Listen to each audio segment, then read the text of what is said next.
En fait, j'ai compris, plus personne ne veut respecter le Real Madrid. Non, mais dites-le directement, si c'est le cas. Vous voulez plus respecter le Real Madrid. On est la cause directe de leur chute vers l'enfer. Ancelotti qui va probablement démissionner. Le joueur Chimi qui tacle le Real. Il y a quelques jours, c'était le coach de l'Espagnol de Barcelone qui a taclé le Bayern et le Real. Lui, il a fait d'une pierre deux coups. Ah, lui, il a pas cherché à comprendre. Lui, il était à deux doigts de tacler la terre entière juste parce qu'il a pris que 3 buts de la part du FC Barcelone. Le Barça s'intéresse à Reinders, un milieu de terrain qui fait pas mal parler de lui en ce début de saison. Il a fait notamment très très mal au Real Madrid lors de leur dernière rencontre en Ligue des Champions. Un milieu de terrain très bon. International néerlandais de 26 ans qui a signé en 2023 à l'AC Milan pour une somme de 20 millions. Franchement, les recruteurs là, ils ont fait un superbe coup. Ils ont recruté du championnat des Pays-Bas à l'AZ, il me semble, ancien joueur de l'AZ. Franchement, ils ont fait un superbe coup parce qu'à l'heure actuelle, sa valeur, elle a minimum triplé. Je dis bien minimum. Il passe de 20 millions à 60 voire 75 millions au bas mot et les dirigeants de l'AC Milan ne souhaitent même pas s'en séparer. Moi, la question que je me pose, c'est avec cet intérêt-là pour Reinders, sachant qu'on a beaucoup de milieux de terrain et sincèrement, si on devait recruter quelqu'un, ce n'est pas en milieu de terrain. Est-ce que c'est pas un appel de phare pour Frankie de Jong? Est-ce que c'est pas... Tu fais des mauvaises prestations. Il a été mêlé à plusieurs conflits vis-à-vis de la direction, notamment dû au salaire, les médias qui l'ont lynché et tout. On peut être pour, on peut être contre, chacun a son avis à ce sujet-là. Moi, j'apporte juste les faits, je ne prends pas parti pour le moment, même si je donne mon avis à l'instantané qui peut être amené à évoluer. C'est-à-dire que je peux très bien un jour dire là, il a raison sur ça. Par contre, 6 mois après, dire non, là, eux, ils déconnent. Moi, c'est comme ça que je fonctionne. C'est l'objectivité en temps réel. C'est pas prendre parti pour quelqu'un et être borné sur tous les avis qui viennent par la suite. Ah non, non, moi, je suis pour Francky. Ah, il a fait ça. Non, moi, je suis pour... Ah, non, Francky, charisme quand même. Arrêtez de déconner 2 minutes. Il faut être pour Francky. Non, moi, c'est à l'instantané ce que je pense être objectif. Je le dis. D'ailleurs, c'est marrant parce que hier, durant mon débrief face à l'Étoile Rouge, il y en a quand même qui ont reproché le fait que maintenant, certains qui ont craché sur Rafinha se mettent à le glorifier, dire qu'il est super fort et tout. Et alors? Je sais pas, et alors? Est-ce que Rafinha est super fort, oui ou non? Oui. Est-ce qu'il y a un an en arrière, Rafinha était super nul, oui ou non? Oui. Eh ben voilà.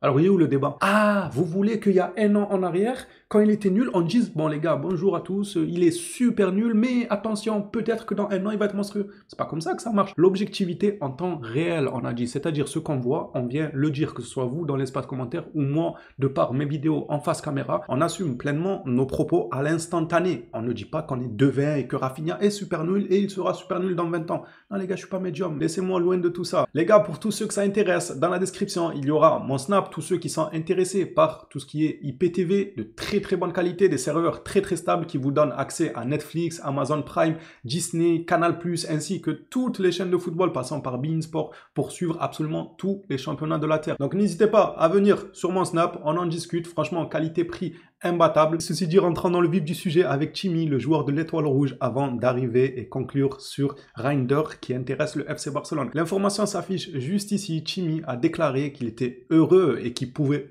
contrairement au Real Madrid, se vanter d'avoir mis 2 buts à ce FC Barcelone-là. On est en train de devenir un réel rouleau compresseur qui va choquer plus d'une équipe cette saison. Si on continue sur cette lancée-là, le gars se vante d'avoir mis 2 buts au Barça. C'est bon, il a réussi sa carrière pour lui. L'autre, la boule de pétanque de l'Espagnol de Barcelone, pareil. Il s'est vanté d'avoir pris que 3 buts face au Barça. C'est là où tu vois qu'on est en train de devenir grandiose. Par la même occasion, je fais une parenthèse sur le fait que le Barça devient grandiose. Je vois beaucoup de Blaugrana chanter, festoyer, dire qu'on a le meilleur joueur, qu'on a la meilleure équipe et tout. Vous avez raison. Je vois énormément de fans d'autres clubs qui essayent de nous couper l'herbe sous le pied en disant oui, bon, c'est que le début, c'est que si, ne vous enflammez pas. On s'enflamme, s'il te plaît. C'est toi qui étais là lorsqu'on souffrait. Non, mais dis-nous, ah non, toi, tu étais dans le camp de ceux qui se moquaient. Et maintenant que le Barça est en train de renaître petit à petit, tu veux qu'on la mette en veilleuse et qu'on ne dit absolument rien. Mais pour qui vous vous prenez? Mais bien sûr qu'on va festoyer et ça tous les jours. On va faire un pressing énormissime sur les supporters de chaque club qu'on va croiser. J'espère que ça dure, qu'on ne reprenne pas un retour de flamme. Cependant, pour le moment, on a de quoi festoyer. On revient de très très loin. On a connu des scores humiliants, des passages avec des collectifs, une feuille de match dégueulasse. Franchement, t'attendais le Barça chaque week-end pour voir. J'ai pas envie de citer de noms comme Jutgla et tout, parce que ça serait leur manquer de respect. Bon, allez, Jutgla, oui.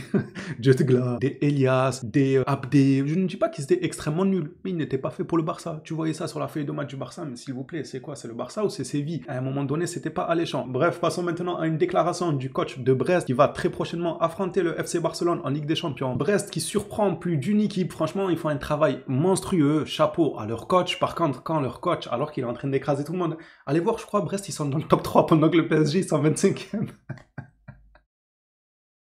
À l'heure actuelle, le PSG n'est même pas qualifié pendant que Brest, ils sont 3e. Non, mais c'est le monde à l'envers. Enfin, non, pardonnez-moi, c'est le monde à l'endroit. C'est tout à fait normal. Le PSG est exactement là où ils doivent être. Eux aussi, là, ils font une descente en enfer. Bon, eux, on ne les a pas encore croisés. J'espère qu'on les croisera le plus rapidement possible, qu'on leur mette une de ces gifles qui les plongera au fin fond de l'enfer. Comme on a ouvert les portes de l'enfer au Real Madrid, ça parle déjà de licencier Ancelotti. Oh, il a fini meilleur coach la saison dernière. Il a pris la Ligue des Champions. Tu veux le licencier? Pourquoi? Ah, le Barça.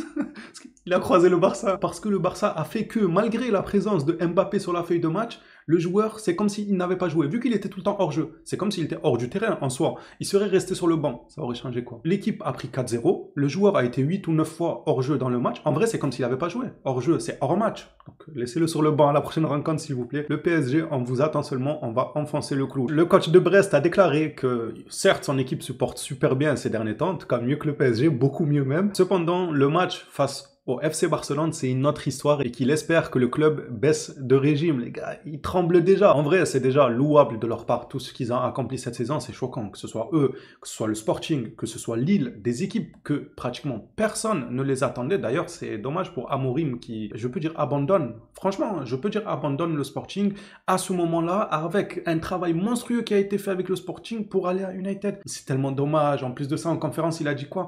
Il a dit quand United t'appelle, c'est compliqué de dire mais arrête de dire c'est compliqué, mon frère. En quoi c'est compliqué de dire non United? Tu peux très bien leur dire de patienter jusqu'à la fin de la saison. Tu peux très bien leur dire faites avec un intérimaire. Je suis désolé, mais là le projet avec le Sporting, au moins finir la saison, il se devait. Pour moi, il se devait. Surtout quand on voit United. Encore, tu m'aurais dit, par exemple, le Real Madrid qui licencie Ancelotti, ils essayent de contacter Amorim. Voilà, tu sais que c'est une équipe qui va concourir pour la Liga, pour la Ligue des Champions. Mais là, United, tu dois tout reconstruire, tout retaper de zéro. Franchement, est-ce que ça vaut le coup de quitter une équipe avec laquelle tu peux marquer l'histoire, le Sporting, s'ils vont en demi-finale ou qu'ils nous font une Ajax il y a quelques années en arrière et tout, tu peux marquer l'histoire avec des joueurs là, leur buteur il est incroyable, d'ailleurs il intéresse le Barça. Je ferai probablement une vidéo dédiée à lui. Tu as l'occasion de marquer l'histoire? Toi non, ouais on peut pas dire non à United, je préfère aller retaper un chantier de zéro. C'est comme si tu étais sur le point de finir une villa, mais que tu arrêtais la finition de la villa avant la fin pour aller reconstruire un nouveau chantier. Enfin, c'est pas logique, mais bon, c'est son choix, ça nous concerne pas, même si moi je suis un fan de football, j'aime bien parler de tout,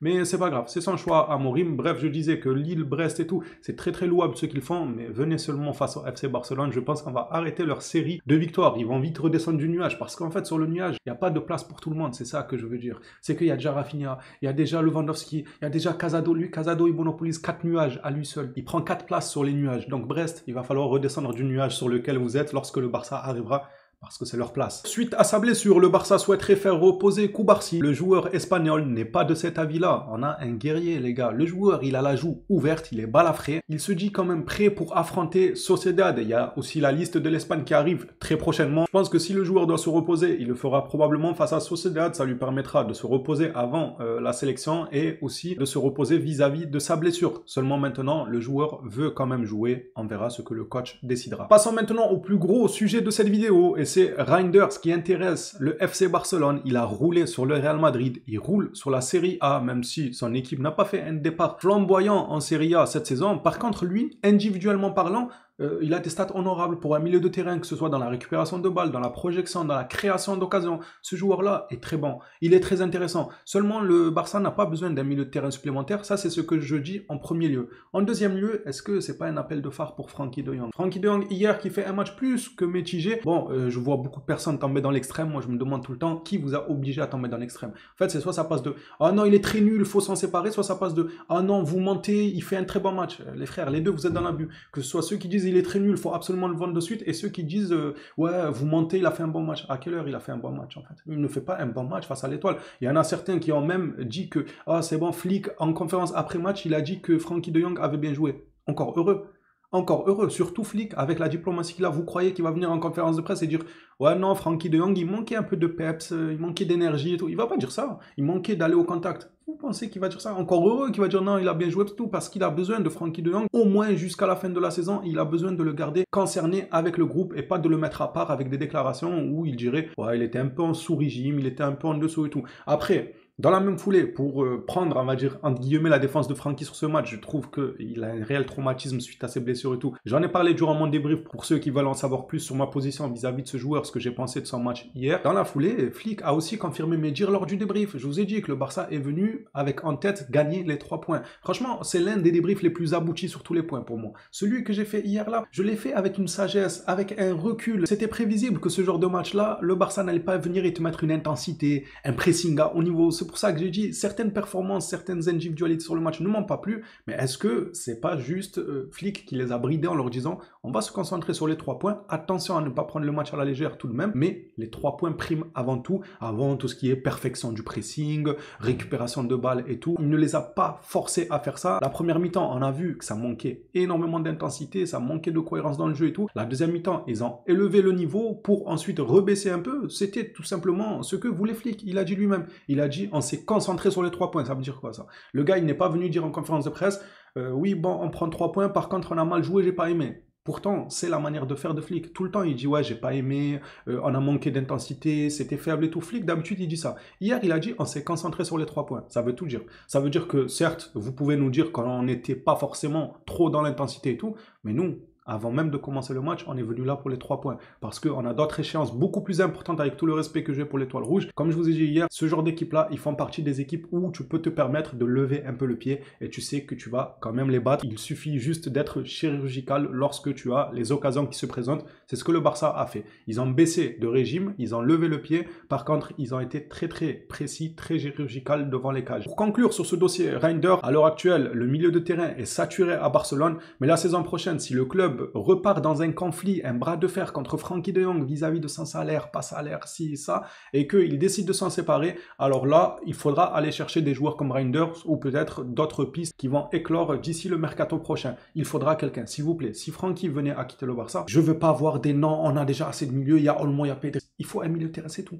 Non, croyez-moi qu'on n'a pas besoin de ce genre d'avis-là. De ouais, on a déjà... Avec un départ de Frankie, je parle. À l'heure actuelle, c'est vrai que notre milieu de terrain est assez étoffé pour couvrir de probables blessures et tout, ayant des joueurs pas mal fragiles au milieu de terrain. Olmo est un joueur fragile, Pedri est un joueur fragile, même si pour le moment, il est plutôt correct en conditions physiques. Frankie de Jong actuellement aussi est un joueur fragile. Donc si de Jong venait malheureusement à quitter le club, bon, on souhaiterait tous, parce qu'on en a tous de l'affection envers ce joueur, on souhaiterait le voir trouver une régularité et atteindre son prime, qu'il n'a toujours pas atteint au FC Barcelone pour moi, atteindre son prime avec les couleurs du Barça. Si maintenant ça ne se produit pas, j'ai envie de vous dire que le Barça doit absolument aller chercher un milieu de terrain. Un attaquant aussi, Nico Williams, pourquoi pas. Léao, je vous ai déjà donné mon point de vue sur ce joueur, je n'en veux pas, c'est beaucoup trop cher pour ce que c'est, il n'acceptera pas d'être dans la rotation, et en plus de ça, personne n'achète un joueur à 120 millions pour le mettre dans la rotation. Un joueur à 120 millions, tu l'achètes pour être une tête d'affiche, tu l'achètes pour apporter une plus-value en étant titulaire et tout. Seulement maintenant, on ne peut pas forcément accorder une place de titulaire à un attaquant au vu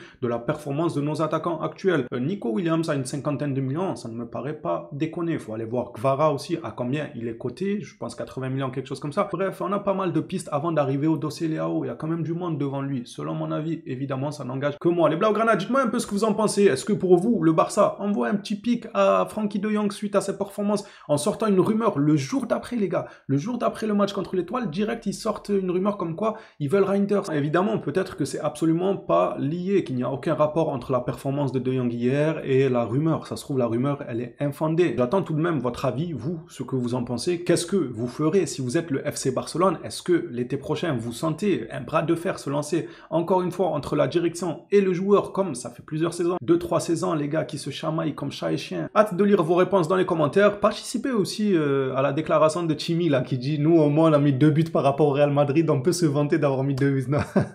Incroyable. Les Blaugrana, ceci dit, on s'attrape à la prochaine vidéo sur le FC Barcelone. D'ici là, prenez soin de vous, les phénomènes.